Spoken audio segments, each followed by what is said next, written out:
The town of Crescent Ridge was not a place for dreamers. Dust blew through its crooked alleys like ghosts, and judgment lingered in every pair of eyes that watched from behind half-closed shutters. It was a town ruled not by law but by laughter, the cruel kind, the kind that mocked the weak and glorified the loud. Etta Mae Connelly walked through that town every morning with her chin up and her father's old rifle slung across her back. She didn't smile. She didn't look away. She had learned early on that nothing burned men in Crescent Ridge more than a woman who refused to shrink. Her father, Elijah Connelly, had once been the town's most celebrated marksman. A legend, they said. The kind of man whose bullet could knock a coin out of the air mid-spin. But legends don't last forever. Elijah was found dead near Black Hollow Creek 5 winters ago. Gun missing, boots stolen, and nothing but a whisper left behind. He must have slipped. Etta never believed that. She never would. Since then, she'd kept his memory alive. The only way she knew how, by mastering his craft. Every dawn, while the town still slept, she practiced behind the barn, shooting at apples, tin cans, and sometimes nothing at all. She didn't shoot to impress. She shot to remember. She shot to survive. The rifle was too long for her arms. It kicked like a mule. But it was the last thing she had of him, and when she held it, the world felt steady. Just for a moment. News of the shooting contest spread fast that year. Sheriff Abner Ricks announced it with his usual booming voice, half drunk on stage, at the saloon. $50 to the fastest shot in Crescent Ridge. Men only, unless some gal thinks she can outgun us. Laughter exploded like gunfire. Etta had already made her decision before the crowd even finished laughing. She would enter. She would stand on that stage. She would win. Mrs. Delaney, who ran the bakery and had once held Etta's hand after her father's funeral, tried to talk her out of it. "You know what they'll say, child," she whispered. "What they'll do if you outshoot them." "I ain't here to be liked," Etta answered, tying her hair back. "I'm here to be remembered." That night, in the privacy of her room, she cleaned the rifle like it was ritual. Each stroke of the cloth a prayer, each click of the chamber a heartbeat. But something else stirred beneath her determination, a quiet fear she couldn't name. Not fear of losing, not even fear of the men. It was the fear of being seen, fully, openly, not as Elijah's daughter, not as a ghost in a dusty town, but as herself. And in Crescent Ridge, being seen could get you killed. The day of the contest arrived like a storm without rain, dry, hot, and heavy with something unsaid. Crescent Ridge gathered near the sheriff's post, where makeshift wooden targets had been nailed to barrels and fence posts.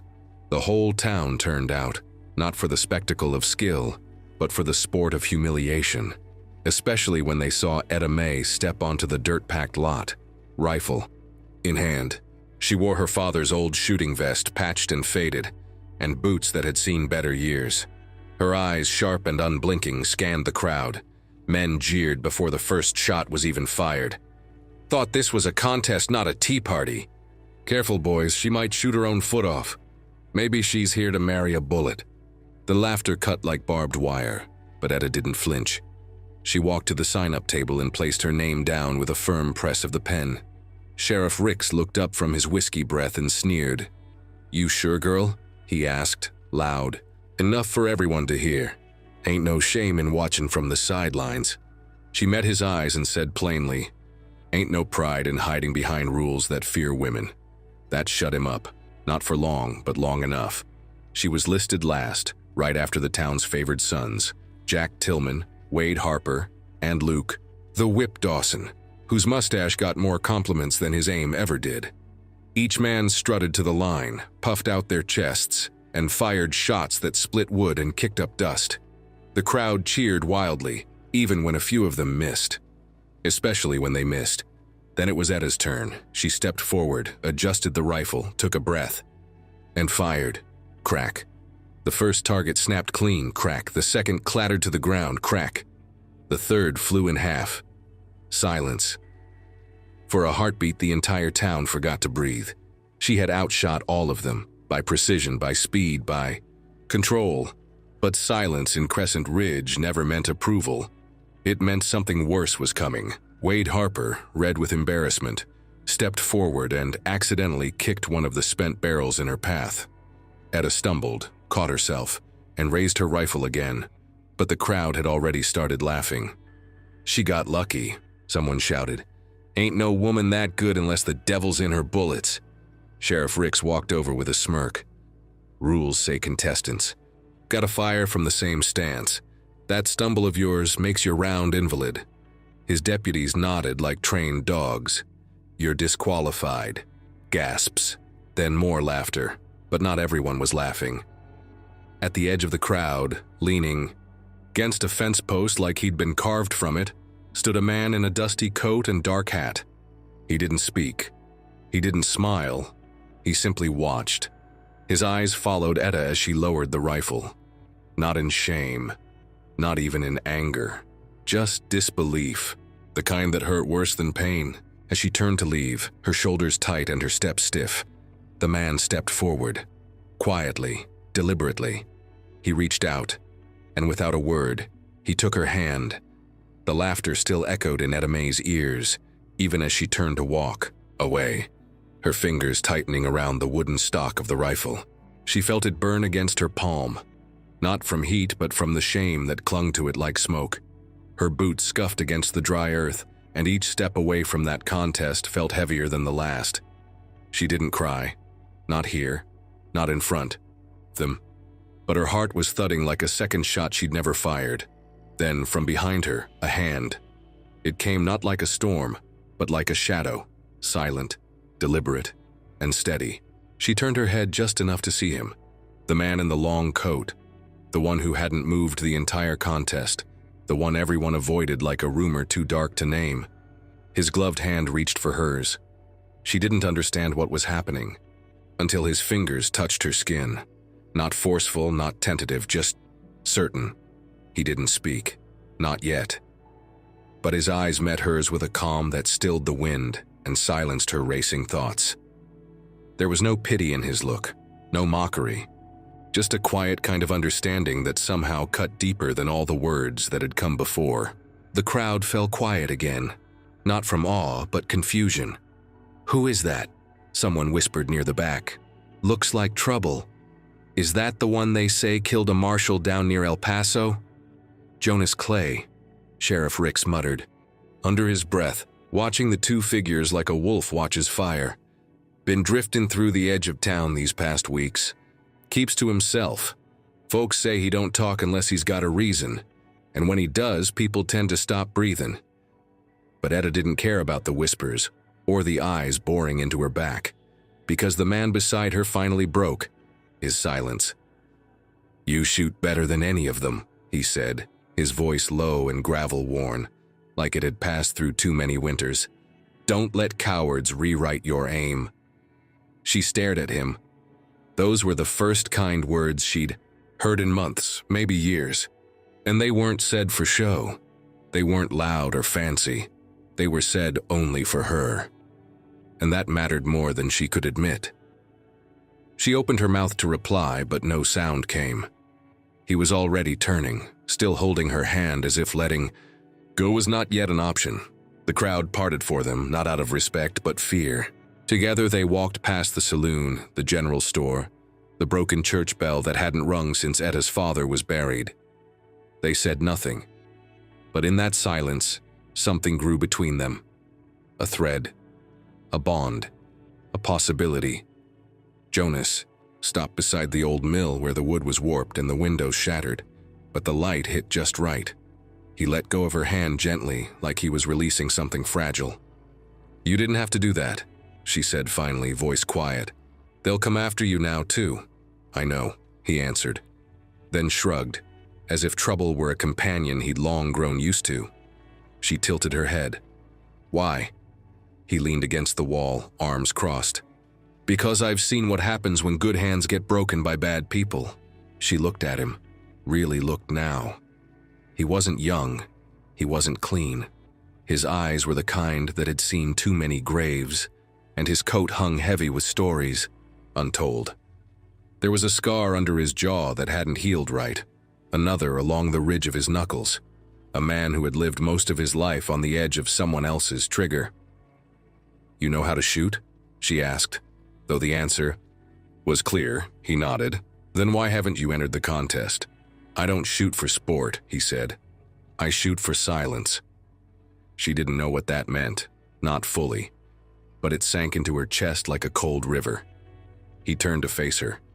"You ever think of shooting for something other than pride?" "Like what?" she asked.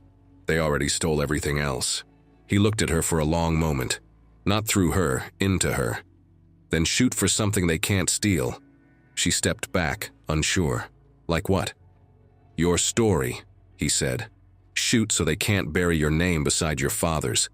That hit harder than any insult ever could. She lowered her eyes, swallowed once. "I don't know you. You don't need to. But you helped me." He nodded again. "Sometimes we don't need reasons, just timing." And with that, Jonas Clay turned and walked toward the horizon, as if he hadn't just changed the course of her life with a single gesture.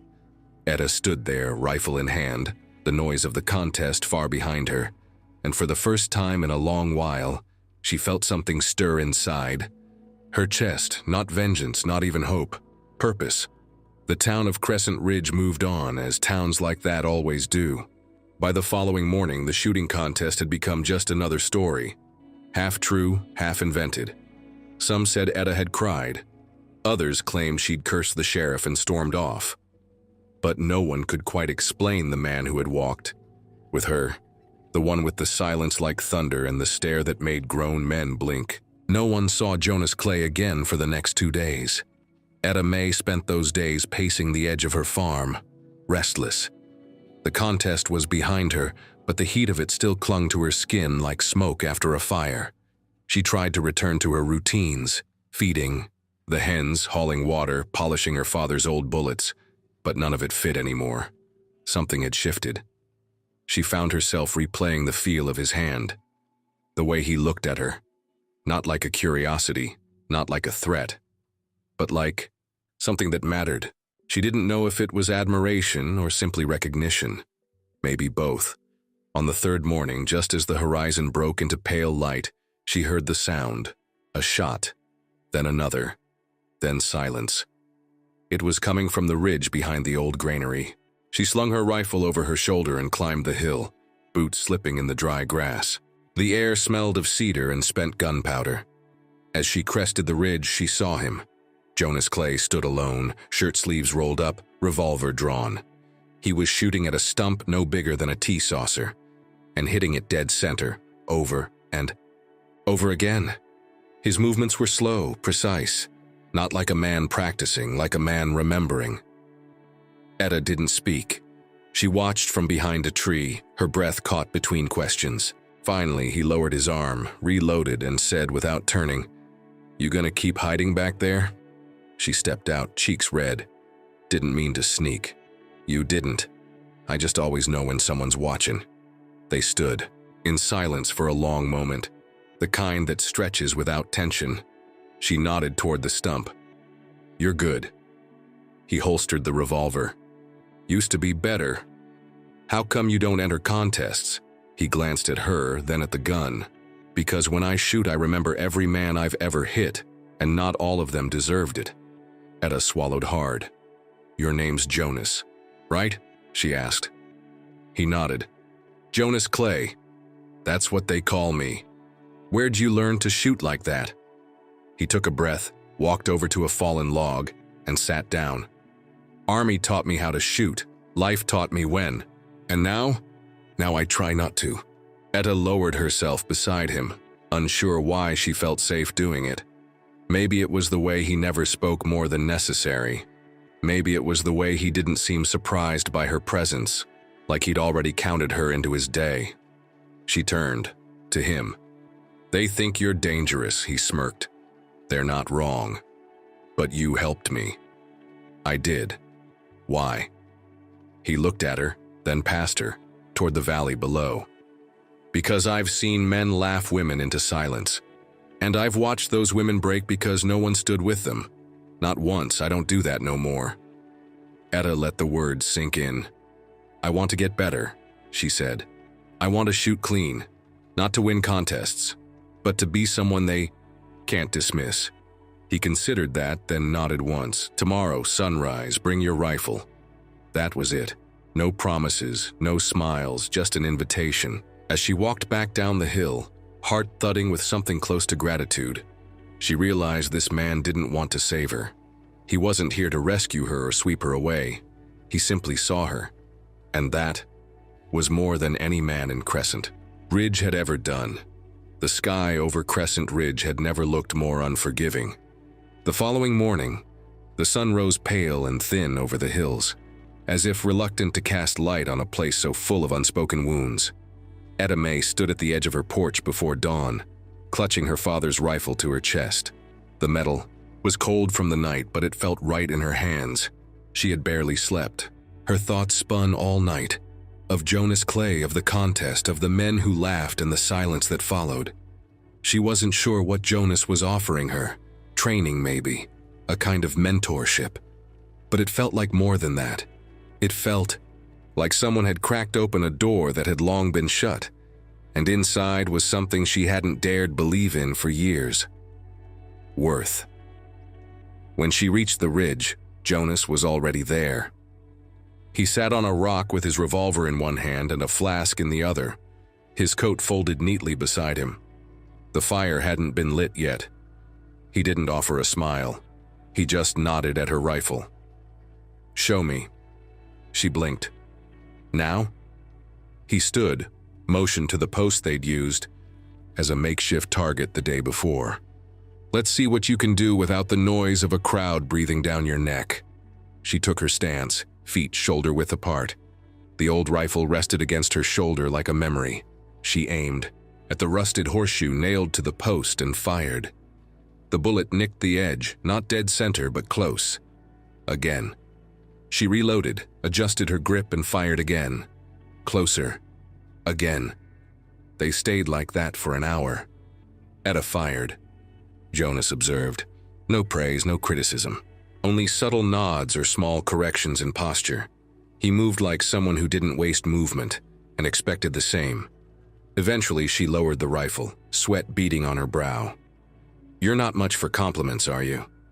Jonas wiped his brow with his sleeve. "Compliments fade, muscle memory doesn't." She smirked in spite of herself. "You talk like a man who's trained soldiers." "I have." "Which war?" He didn't answer right away. Then finally, "Not one the government declared." There was a weight in that response. Etta didn't press.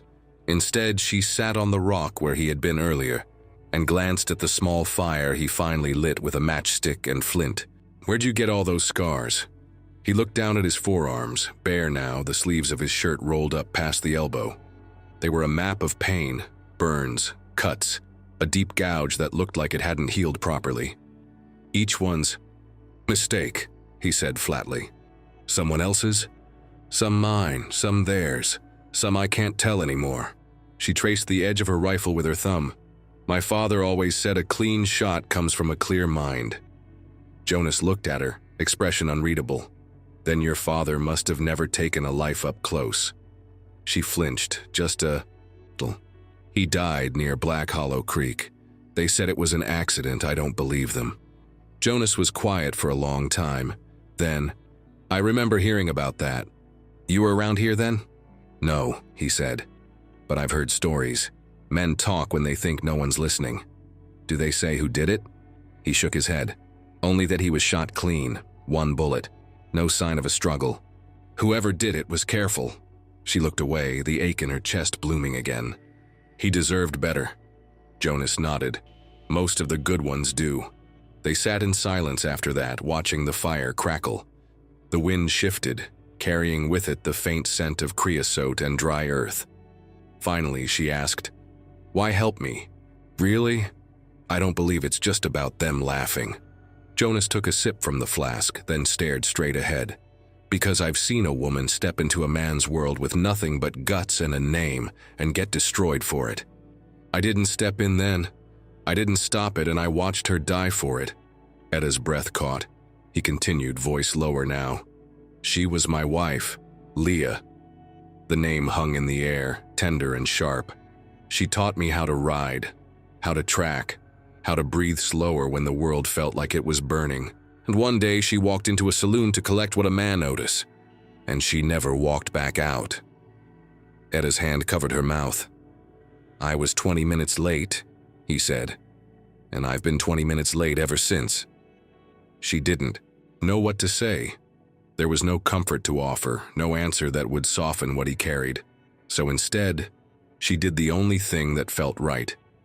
She sat beside him again, close enough that their arms touched, close enough to say, "You're not alone anymore." Jonas didn't move away.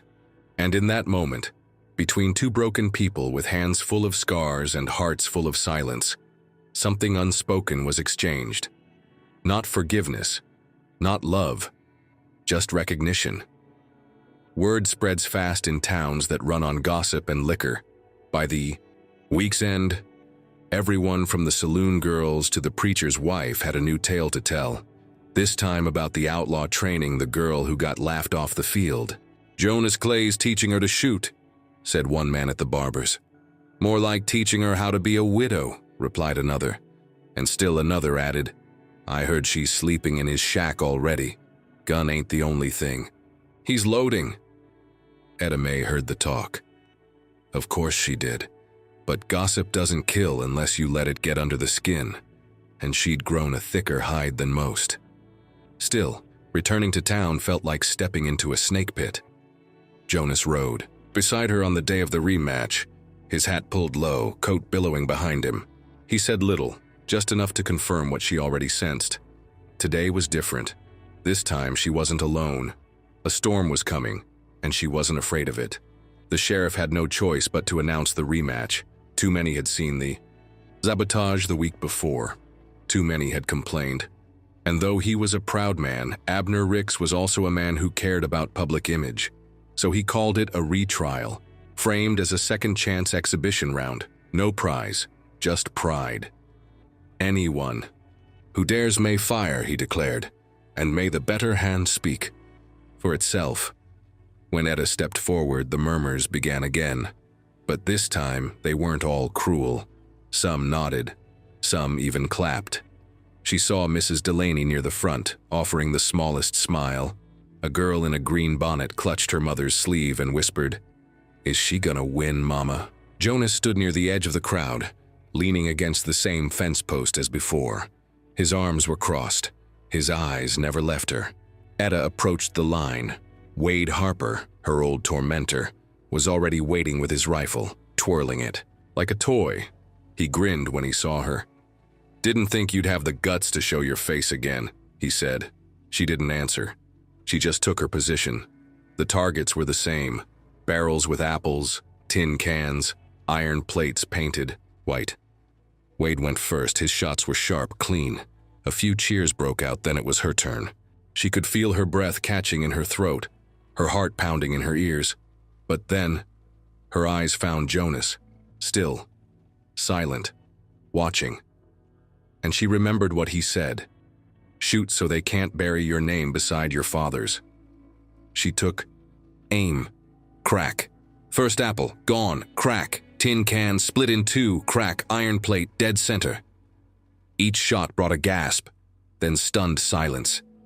She reloaded with smooth hands, fired again, then again. Her rhythm was steady, almost musical. Not angry, not showy, just sure. When the last shot echoed across the square, there was no laughter, no jeering, only silence. The sheriff cleared his throat. "Well, seems the lady knows her way around a barrel after all." That's when Wade Harper stepped forward again. Sneering? "Sure, she can hit a few cans, but let's see how she does with a real moving target."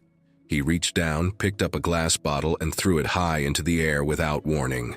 Etta didn't hesitate. She turned, adjusted, fired. The bottle exploded midair. The crowd erupted. Even the sheriff couldn't hide the grin curling under his mustache. Looks like Crescent Ridge just got itself a new legend. But Etta didn't smile. Not yet. She turned back toward Jonas, expecting a nod, maybe a smirk. But instead, she saw something different. He was staring at the sheriff, hard, like he'd seen something that didn't fit, something familiar. And then, almost too softly to hear, Jonas whispered, "He was there." The bottle shards were still falling when Jonas Clay's voice cut through the celebration. Not loud, not dramatic, just a whisper laced with recognition. He was there. Etta froze. The air around her seemed to tighten. She followed his gaze to the sheriff, who now clapped along with the crowd, pretending amusement. But something in his rhythm was off. Too rehearsed, too clean. Jonas wasn't clapping. He was remembering. That night, after the contest had ended and the crowd had spilled back into their usual rhythms of drink and distraction, Etta found Jonas near the edge of town, where the river bent around the tall grass. He stood with his back to her, staring out at the water. "You said he was there," she said, not asking, demanding. Jonas didn't turn. "The night your father died, I saw him." Etta stepped closer, her fingers tight around the rifle, strap slung across her back. "Tell me." He turned to face her then. The look in his eyes wasn't anger. It was something far heavier, guilt. "I was trailing a man out of El Paso, a bounty. Dangerous one. Thought I could cut him off through Black Hollow Creek. It was just before dawn. I heard a shot, one clean shot. I got close but not close enough to stop what came next." "What did you see?" Her voice cracked. "Your father was on the ground," Jonas said. "Face down, no sign of struggle. Whoever shot him walked away like it was just another morning. Was it the man you were chasing?" Jonas shook his head. "No, I caught up with him the next day, miles from there. But as I was leaving the creek, I saw someone on horseback, heading back toward town, uniform, badge glinting in the light." Etta's breath caught. "Sheriff Ricks?" she whispered. Jonas nodded. "He saw me. I saw him." Neither of us said a word. Her legs felt weak. "Why didn't you say anything back then?" "I didn't know who your father was," Jonas said. "Didn't know the town. Didn't know you. And by the time I returned to Crescent Ridge, weeks later, they'd already called it an accident. I figured there was no point stirring a pot that was already buried. But now I've seen you," he said simply, "and I can't let this lie stand." Etta sat down on a patch of dry grass. Her hands trembled, not from fear, but from the sudden clarity that everything she suspected was true. And worse. Her father hadn't just died. He had been silenced. Jonas knelt beside her. "You don't have to do anything. We can leave. We can ride out of here by morning. Start somewhere new." Etta looked at him. Really looked. This man who had stood beside her when no one else dared. This man who had watched the world break and still stood tall. "No," she said, voice steadying. "I'm not leaving. Etta, I've lived in this man's shadow for too long. In my father's name, in this town's mockery, in every damn silence I've swallowed. I won that contest today. Not just to prove them wrong, but to prove me right. I deserve to stand here." Jonas watched her. A flicker of something like pride passed across his features. But behind it, there was something else. Worry. "If we go after the sheriff, it won't be clean," he said. "I'm not asking for clean." She stood and looked back toward the lights of Crescent Ridge, flickering in the distance like a lie that had lived too long. "I'm asking for truth." That night, under a sky too dark for stars, Etta cleaned her father's rifle one last time, but this time not for sport. This time it was for justice. And Jonas, he sharpened the blade hidden in his boot and strapped on his revolver, wordless as ever, but ready. Because when the time came to face the man who took everything from her, Etta wouldn't stand alone. By morning, the town of Crescent Ridge had returned to its quiet lies. The wooden storefronts looked the same, the horses drank from the same troughs, and the people walked with the same judgment in their eyes. But something had shifted beneath it all, like the first groan of wood before a structure falls. Jonas could feel it. So could Etta. They didn't speak much that morning. They didn't need to. The truth hung between them like a loaded weapon. Sheriff Ricks had murdered Elijah Connelly. The only question now was why and how to bring it into the open. "We need proof," Etta said as she packed her rifle. "They won't believe it just because you say so." "They don't need to believe me," Jonas replied. "They just need to hear him admit it. How do we get a man like him to confess to something like that?" Jonas looked toward the sheriff's office, where Rick stood on the porch, with a toothpick between his teeth, tipping his hat to a passing widow. "The same way you win any duel," he said. "Pressure, distance, and a clean shot." Later that day, they rode to the southern edge of town, toward an abandoned homestead that once belonged to an old trapper named Millen, long dead and forgotten. Jonas had heard whispers in the saloon, something about papers left behind, logs, names, things no one wanted found. The place was caved in and buried beneath dust and ivy, but they found the trapdoor under the stove. The cellar below was dry and full of mice, but in the corner, beneath a tin box sealed with rust, they found it. A page, yellowed, torn, a list of names, payments. Deputy A. Ricks, March 5th, $20, deal kept, asset removed. Etta stared at the note like it was a piece of her father's ghost. "They paid him to kill my father," she whispered, "because he refused to sell the land. He wanted to build a school for colored children there. He told me that before he died." Jonas didn't speak, but something in his jaw shifted. Anger or sorrow, maybe both. "Who paid him?" she asked. Jonas ran his thumb over the smudged ink. "Can't tell from this, but it's enough to make the town start asking questions." That night, they didn't return to town. They camped beneath the trees near the old railroad bridge. The fire between them was small, but the silence was heavy. Etta held the paper in her hands, staring at the handwriting like it might suddenly rewrite itself. "He was a good man," she said finally. "I know," Jonas replied. "He believed in things nobody else here cared about. Dignity, books, giving girls a reason to aim higher than marriage." Jonas tossed a small branch into the fire. Sparks flew. "I remember a man like that," he said. "My father. You never told me about him." Jonas smiled, thin and tired.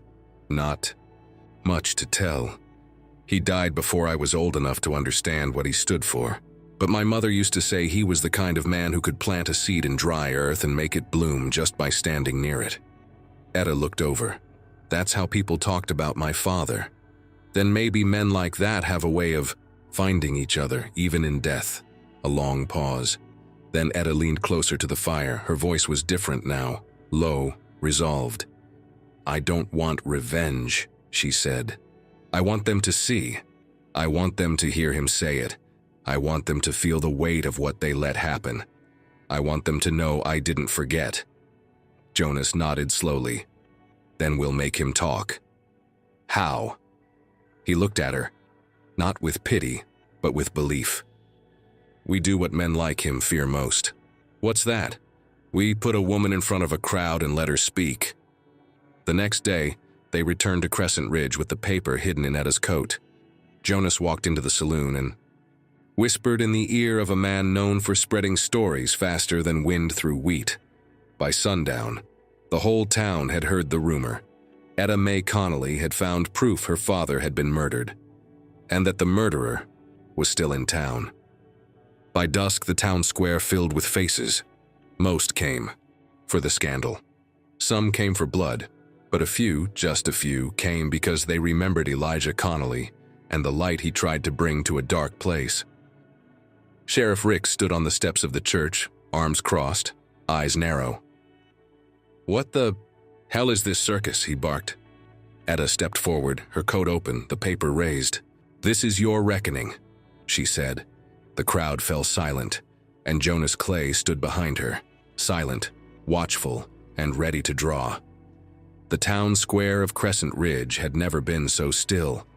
Children clung to their mothers' skirts. The blacksmith leaned out from his forge, face dark with soot. Even the saloon girls stood on the balcony, their painted smiles forgotten. Everyone watched as Etta Mae Connelly, the girl who had been mocked, humiliated, and told to stay in her place, held up a piece of paper that carried more weight than a bullet, and behind her stood Jonas Clay, stone-faced, arms crossed, the butt of his revolver just visible beneath his coat. Sheriff Abner Ricks descended the church steps slowly, each thud of his boots like a warning. "That's some kind of threat, girl?" he said, eyes narrowed. "You gonna accuse a lawman in front of all these decent people?" "No," Etta said, her voice steady. "I'm going to let you speak. I'm just here to give you the chance to tell the truth." A low murmur rippled through the crowd. She held up the yellowed page. "This is a record, dated March 5th. A payment made to Deputy A. Ricks. It says, 'Deal kept, asset removed.' That asset was my father, Elijah Connelly." Someone in the crowd gasped. Another whispered, "I told you." Ricks took a step forward. "That's a forgery." "Then why are your hands shaking?" Etta asked. The sheriff blinked. His fingers twitched, subtle but not invisible. Jonas took one step closer, slow and deliberate. "I was there," he said, voice like gravel and thunder. "I saw you riding away from Black Hollow Creek the morning Elijah was killed. You saw me, too. But you thought I'd disappear like all the others you scared into silence." Ricks swallowed, the muscle in his jaw jumping. "This is insane," he muttered. There's no proof." "You are the proof," Etta said. "You've ruled this town with fear for so long.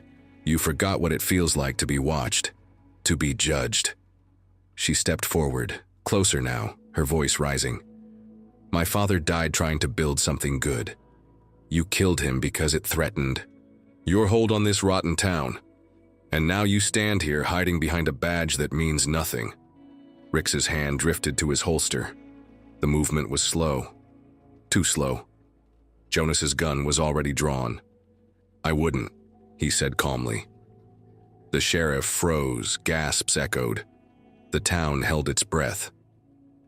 Jonas didn't point the gun. He didn't have to. The steel in his voice was sharper than any weapon. "I've killed men for less," he said. "But I'm giving you the choice. Speak the truth or take your lie to the grave." The silence that followed was unbearable. Then something broke, not with a bang, but a breath. Sheriff Ricks looked out over the faces of the people he'd controlled for years, and for the first time, they weren't afraid. They weren't looking to him for answers. They were listening to her. His shoulders sagged. He licked his lips. And he said, "Yes, I did it." A gasp, then nothing but wind. "I was ordered to," he muttered. "The council, some of the men, said Elijah was stirring things up, giving books to colored kids, talking about reform, said he was gonna change everything. They paid me, said it would look like a robbery, one shot, one man, one message." He looked down. It was just supposed to scare people, but he didn't beg. He just looked at me and said, "It won't end with me," and I pulled the trigger anyway. A woman sobbed behind Etta, Mrs. Delaney. Jonas holstered his weapon. Etta's hand trembled, but she held her ground. "You don't deserve a trial," she said. Ricks nodded. "Then do what you came to do." But she didn't move. Instead, she took a slow breath and turned to the crowd. "No, I won't give him an easy end. He's going to live with this. All of you are. You let a killer wear a badge and call it justice." She looked back at Ricks. "Your power is done." He didn't speak again. He just lowered his head and sat on the steps of the church like a man already buried. Jonas walked to her side. "You could have pulled that trigger." "I wanted to," she whispered, "but I remembered something." "What?" "That I'm not like him." The crowd began to murmur, this time with something new in their voices. Not disbelief, respect. A woman stepped forward, then a man, then another. They formed a loose circle around Etta, like petals blooming around a storm-hardened stem. Jonas looked down at her, and for the first time since they met, allowed himself the smallest smile. "You didn't need me to save you," he said. "No," she answered, "but I'm glad you walked beside me." By the next morning, Sheriff Abner Ricks was gone. He didn't try to stay and explain himself. He didn't plead for mercy or ask forgiveness. He simply rode out before dawn, coat flapping behind him, the badge left behind on the church steps, like a snake's skin shed in shame. The town didn't chase him. Crescent Ridge, so long ruled by silence and smirks, had changed overnight. People looked each other in the eye again. Some muttered apologies. Others simply nodded in Etta's direction as she passed, acknowledging what had been too long ignored. Truth doesn't always need to shout to be heard. Jonas stood by his horse, reins in one hand, saddlebags packed. His coat was dusted from the ride back from the homestead the day before. He looked like a man on the edge of moving on. "I suppose this is where you disappear again," Etta said, arms crossed, voice unreadable. He nodded. "That was the plan." She stepped closer. "Always running?" He shrugged. "It's not about running. It's about not breaking things I don't know how to hold." She looked at him. "Maybe you just never tried holding something that wanted to stay." A long silence. The wind kicked dust at their boots. A dog barked in the distance. Somewhere, someone was hammering nails into new wood, the start of something being built. Jonas looked down at his hands, weathered and worn. The same hands that once ended lives, the same that had pulled her from the dirt when the town tried to bury her in shame. "You're not who they said you were," she said softly. "Neither. Are you?" He met her eyes. "I could stay," he added, voice hoarse, "if you asked." She didn't hesitate. "I'm not asking," she said. "I'm telling you, stay." His lip twitched, almost a smile. Almost. "I've got a roof that leaks, a stove that smokes, and chickens that hate strangers," she added. "It's not much. It's enough." She held out her hand, the same one he had taken that day at the shooting contest. But this time she was offering it on her own terms. No rescue, no shame. He took it. Her grip was strong, his was steady. Together they walked back toward her home, past the saloon, past the store, past the square where the town had watched her rise from ashes. People watched, but not with mockery. This time, with quiet admiration. At the gate of her father's land, Jonas paused and looked out over the dry field. "You still want to build that school?" he asked. Etta smiled. "I do." He nodded. "Then let's build it." And for the first time in years, the ghosts of Crescent Ridge began to fade. Not forgotten, but honored. Later that evening, the sun dipped low behind the hills. Inside the farmhouse, her father's rifle rested above the door, polished clean. A symbol, not of violence, but of a name that would never be erased again. As the stars blinked into view, two figures sat on the porch, one who had been mocked, the other feared. But side by side, they looked like something rare in a land that forgot how to hope. A new beginning. Sometimes the strongest people are the ones the world tries hardest to silence. But all it takes is one moment of courage and one person willing to stand beside you. What did this story make you feel? Did you see yourself in Etta? Or maybe in Jonas? Tell us in the comments. Your voice matters here. And if stories like this speak to your heart, subscribe to the channel and join our growing family of people who still believe in justice, kindness, and second chances. Your next favorite story might be the very next one we tell.